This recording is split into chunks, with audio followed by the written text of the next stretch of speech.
I'm going to answer that question, but before that, I have to correct something first. I'm no longer a member of any political party because I was banned for 10 years. Last August, and we are filming here in Bangkok a year later, so I have 9 more years to go. So I cannot let it be on record that I'm a member of any political party or any political affiliation, or we'll get dissolute once again. That will be the third party that gets dissolved within 6 or 7 years. Now, back to your question. A short answer would be New Zealand. And the name of that person would be the former Prime Minister Jim Bolger.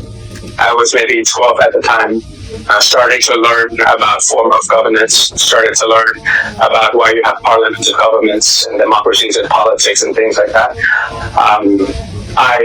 Because I travel back and forth between New Zealand and Thailand, and they're both agriculture-backed economies and countries. Then I decided to understand that politics is about who gets what when. Who gets what when.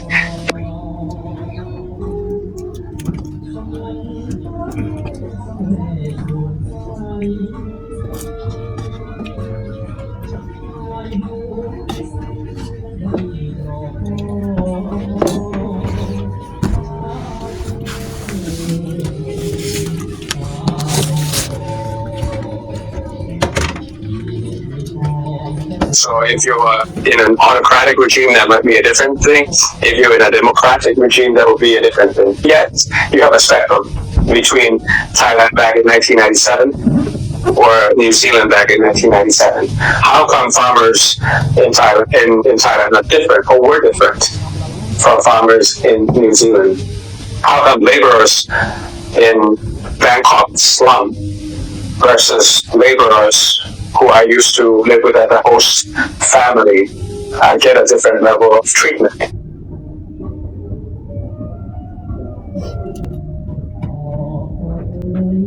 So that kind of sparked the interest in democracy, sparked the interest in parliament, sparked the interest in politics.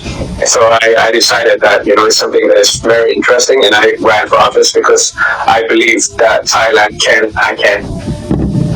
And then I tried it out, when I was a bit more older after graduation, and I had a little bit of a taste of what it's like. Then I went to graduate school exactly in public policy, exactly learning how to become a politician. So that's why when I returned, I made textbook into a reality. That's fantastic, and you made it a reality because in 2023 you won the election. Yes. But the system blocked your path to becoming Prime Minister. Yes, backed by the people, blocked by the system. Yeah. Can you take us back to the moment that you realized you would not be allowed to lead? What went through? Sorry, that's sure.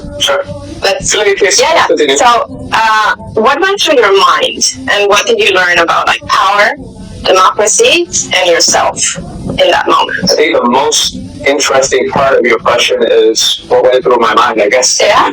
Here we go again. That was what went through my mind. But the previous part of your questions was about when did I realize? I think there was no particular moment that I realized because I anticipated it all along.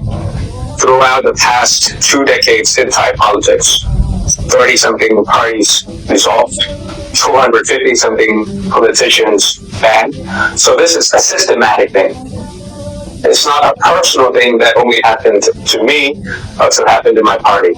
So because of that, personally, I always had that scenario, or I also had, I was doing scenario analysis of maybe 10% or 15% winning the election and not being the governed. That 10 or 15% were election outcome and election result. That's not have to be the same in this country.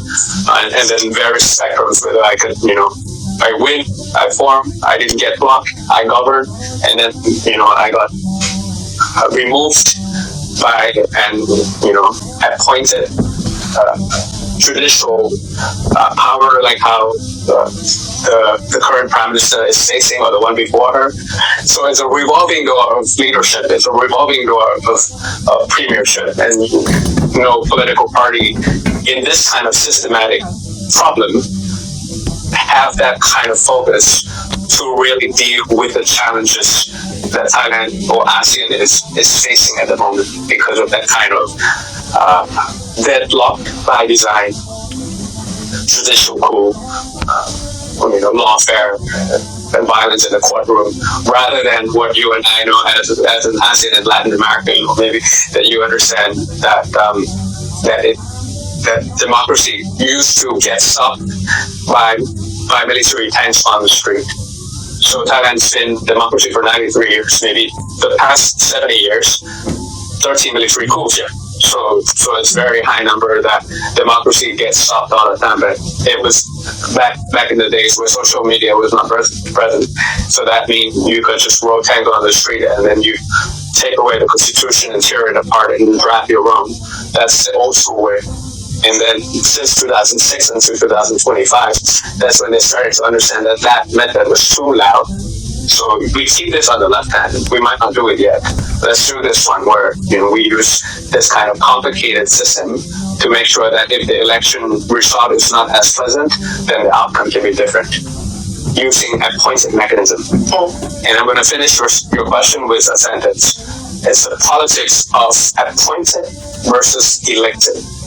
It's a competitive autocracy that allows election once in a while. Then you get that lower house that is from election. But during my time, the upper house was appointed by the military junta. So it's a proxy war. It's a struggle of appointed versus elected. The judges were either directly appointed by the military junta or indirectly appointed. So that's the thing that you have to fight against at the moment. Or whether maybe a nine opinions of judges against 14 million votes. So that's kind of competitive autocracy that allows elections once in a while, but not a true democracy yet. So we got to fight for it. No, thank you so much, Peter, for explaining this in such an easy way. Sometimes when we're not from Thailand, we don't necessarily understand all these things, and what you're telling us is really revealing and really interesting. And thank you for putting it in such easy words. You wrote a book. Yes. The Almost Prime Minister. Yes, that's the easiest version of explaining who I am to the American audience, at least when I go to Boston. That's good. We are really expecting the English version to come out. Yes, it will come out. What was the hardest chapter to write? I think for the whole book, the most difficult thing was to decide what to leave out and what to include, what to exclude and what to include. It was about our election victory from snap election through party dissolution. So it's about a 2-year time frame of political memoir. Like I felt like there was a gap between what really went through my mind and what's being portrayed on the media, including international media also. So lots of House of Cards, we're talking about Netflix drama of House of Cards level, that I wanted to really include in the book, but and then I felt like maybe that's something that we need to exclude, and I don't want to be the kind of people who talk behind other people's back because they didn't have a chance to argue back and things like that. So that was really the most difficult part. Macro-wise, but you asked for a specific chapter. So micro-wise, the publisher, came up with the idea asking me to write about, the last day of my ban. So 9 years, 364th day, that night before I can run for office again after the ban. That was something that was intellectual stimulating, and I really had to, pretend that now my daughter is not 9 but 19. She is ready to vote. Her generation is ready to vote. I'll be 54 rather than 44. Will I be stronger? Will I be weaker? How did I spend my time during that 10-year pause? So it really forced my imagination to really imagine what it's like when I'm, 53 years old, going 54, ready to run again. How vigorous would I be and things like that. And that's the last chapter of the book. And that was a good mental exercise for me.